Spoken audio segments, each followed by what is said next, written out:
Hi, everyone. So the other day we talked about Climate Trace, and we started using the website in order to collect some data. And between you and your partner, you should have filled in this chart. So just to recap, remember that when you go to Climate Trace, let me see here. Let me get the website. Oh, where's all? Anyway, Climate Trace. Just remember when you go to the website, a couple of things. First of all, you're only looking at Canadian data, so that you, if you want to go above and beyond, you're going to compare it to the world. But the core stuff is coming from Canada. So it's really slow. So we're going to turn on our filter. We're going to make sure that Canada is highlighted. And then you're going to examine each major sector. And come on now. So, for instance, when it comes to, oh my goodness, this is slow. Let's try this again. Let's see, power. You're going to look at the two forms or specific types of power generation.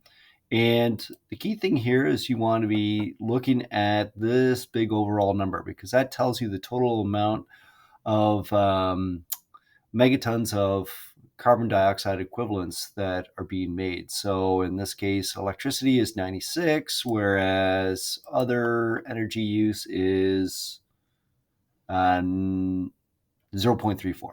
So you got to give it a few moments to adjust. You'll notice that there was a bit of a lag time, and you got to make sure that nothing else is turned on. If you have anything else turned on, it's going to add those numbers into whatever new thing you're looking at. So for power, we go power, electricity generation, and write that into our chart right here. So power, electricity generation, we put that big number in here. And then when it comes to our worst asset, we want to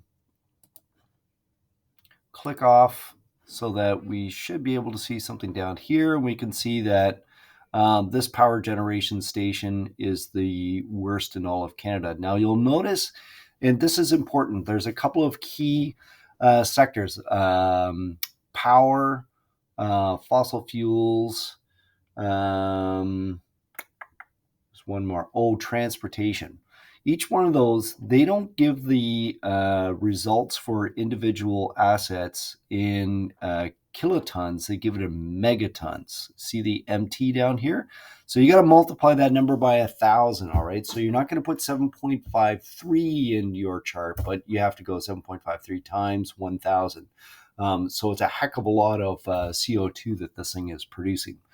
So once you've got the chart finished, then you want to watch that video that's embedded here. Okay, watch the video. One person should make one chart. The other person should make the other chart. One is a pie graph. One is a, what's that called? A bar graph. Now, here's where you might run into some trouble. So when you put it into your, what's that called? Spreadsheet.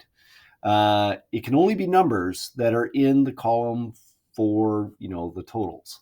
So if you put like 9.6 MT in there or 9.6 KT in there, it's not going to graph it because it's going, wait a sec, there's numbers and there's letters. So I don't know what to do here. So if you've included, for instance, the units in the column, you've got to take those units out and just have a raw number.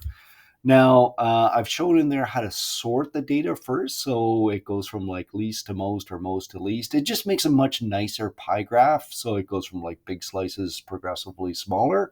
Whereas if you don't sort the data, you've got these random big slices, small slices, and so on, and just not as nice.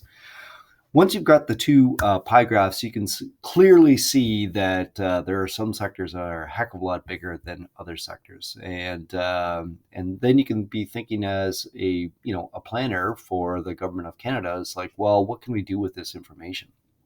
First of all, think about, was your hypothesis right? You took a couple of guesses at what you thought were going to be the top two sources of greenhouse gases in Canada. Were you right? We've got the evidence now, and seeing whether that hypothesis was correct or not is a big thing.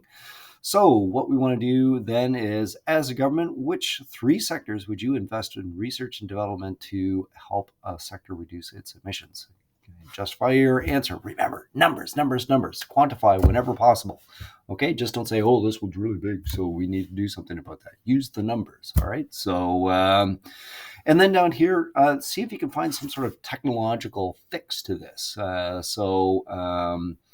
So pick a sector, think about, well, if they could only switch from this to this, maybe that would significantly reduce its greenhouse gases. So maybe there's a great example out there of, I don't know, steel making that one place is doing this process and it's producing a lot less greenhouse gases than another one. So the last part here is thinking about, well, there's the capital of Norway, Oslo, and they've actually been using information like this for some time now. They've had their own sort of mini project going on for their city, and they've been able to identify those big producers of greenhouse gases within their city. And so they've been using that information to try and get their city to net zero by 2030. So the rest of the world is trying to get to net zero by 2050.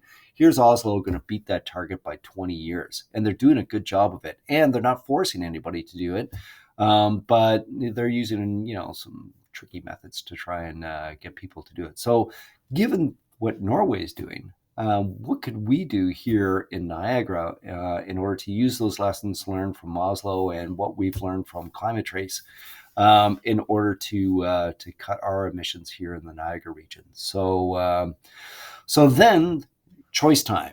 How are we going to put what you've learned together? And it's important that you realize I'm saying what you have learned. So it's about the experience, this geo-inquiry experience. It's like you came up with a hypothesis. Then we looked at, okay, what sort of tools can we use? Is this tool going to be a reliable source? And I think that this tool is much better than going to the actual companies and asking them for their numbers. Then we collected the data, we graphed it out, we looked at the patterns, we went, what does this mean? How could we apply this to a real world situation? So what's the best way for you to tell me what you've learned? Is it putting together a video where you have like an interview with somebody, or is it like you make it as a news broadcast? Is it better that you put it together as a slideshow? Do you want to do a story map? Remember, you can take screenshots of all those maps and include it in your in a story map by downloading and then uploading the images. You don't have to actually have the map like ArcGIS in there. So there's all sorts of different ways that you can tell me what you've learned. But here's the key thing. I want you to clearly identify who's been doing what. So for instance, when it comes to the graphs, one person was supposed to make one graph, one person was supposed to make another graph. Let's say if somebody has come up with some of the big ideas on how this would apply to the Niagara region, they should be, for instance, the person speaking in the the interview. If it's a complete joint effort that everybody was sort of contributing equally and so on, then you don't have to worry about identifying who did what part of the project. But then you're accepting the fact that the grade that you're getting is going to be the same for both people. All right, so we've got today and tomorrow to work on this. If you have any questions, please email me because I will be available by email. Not so much tomorrow because I'm at the swim meet, but definitely today. All right, good luck.